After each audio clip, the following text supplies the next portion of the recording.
Hello friends, आज हम बनाएंगे आलू और पास्ता। आप खाने में बहुत टेस्टी लगती है। आप बच्चों को नाश्ते में भी दे सकते हैं और इसको आप लंच बॉक्स में भी दे सकते हैं छोटे बच्चों को। अगर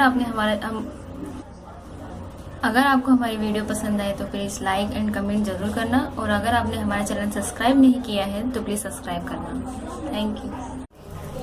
ये देखिए, हमने पास्ता उबाल लिया है।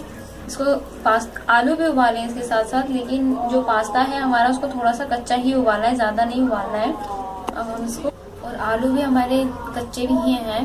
अब हम इसको बनाएंगे। पास्ता को उबालते वक्त हमने इसमें थोड़ा सा ऑयल और नमक भी डाला था। अब एक कढ़ाई में हमने तेल गरम कर लिया है। अब हम इसमें लहसुन प्याज डालेंगे, सॉरी प्याज और मिर्ची।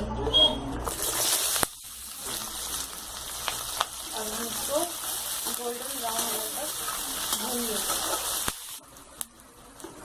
ये देखिए, हमारा प्याज अच्छे से भून चुका है।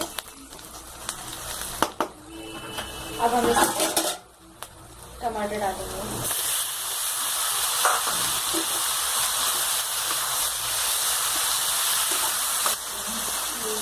नमक डालेंगे। थोड़ी सी लाल मिर्च हम कमी डालेंगे क्योंकि हमने हरी मिर्ची डाली है इसमें। इन सबको हम अच्छे से मिक्स कर लेंगे।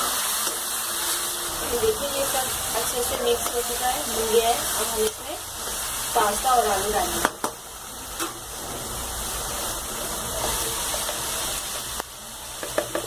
अच्छे से मिक्स करेंगे।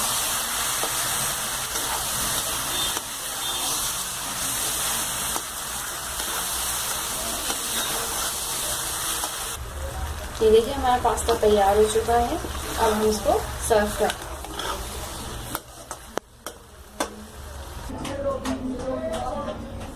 ये देखिए, हमारा पास्ता तैयार हो चुका है। ये देखिए, हमारा आलू और पास्ता तैयार हो चुका है। Thanks for watching.